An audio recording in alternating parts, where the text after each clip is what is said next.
big hair kind of stuff. So that's from that era. These are more La Modes. La Mode is pretty popular in the button world now.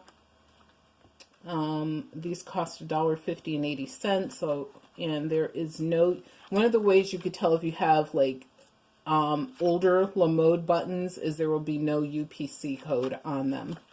If there's a UPC code on them, they're newer. Plus, you can see how much like they cost back in the day. There's some old thread in here that's on wooden spindles. If you get a ton of these on wooden spindles, different sizes, you can sell those in a lot. This is super cute. It's a lamb, and they actually used it to spin or put their excess wool on it. So that's hilarious. I never, without the wool being wound around this, I don't know if I would have known that that's what that was for. Ooh, look at this button. It's huge. A giant metal button. And actually, this is not metal. This is plastic. I could tell by the circle. Even though it looks and feels like it, it definitely is made of some other material, plastic, I assume. Just like regular painted plastic. What is this? This is a Lufkin Executive measuring tape. That's a bonus. Didn't expect to find that in there. There are people who just collect sewing measuring tapes. They usually like the figural ones, which are honestly kind of hard to find in the United States.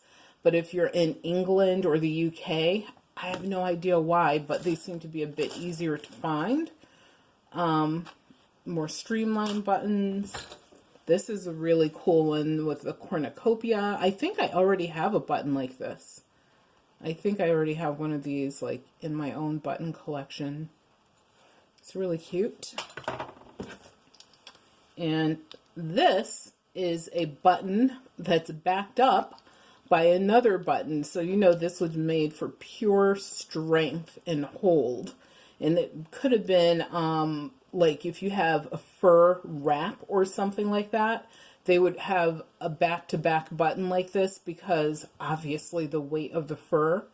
I know, fur, my God, so not in today's vernacular as far as something that someone wants to say that they wear or whatever. But back in the day, people wore fur coats, stoles, throws, you know, whether it's a little muff or even one of those like collar cuff things, it is what it is.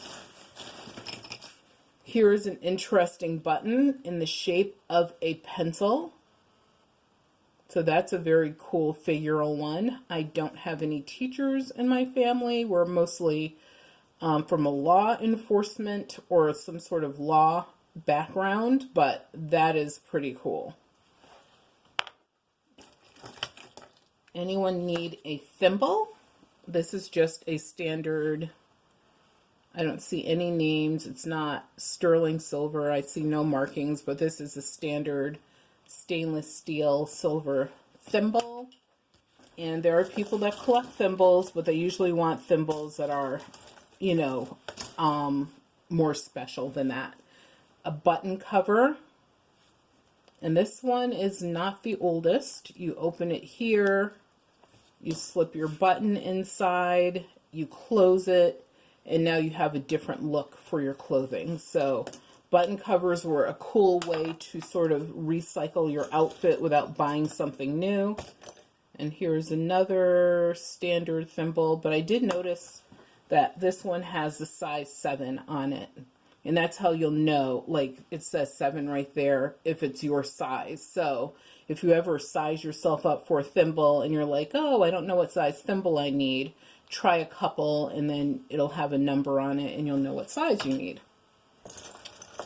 Ooh, these are military buttons.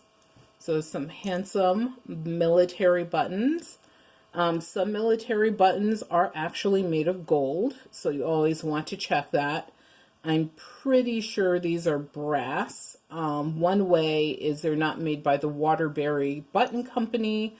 And I don't know what year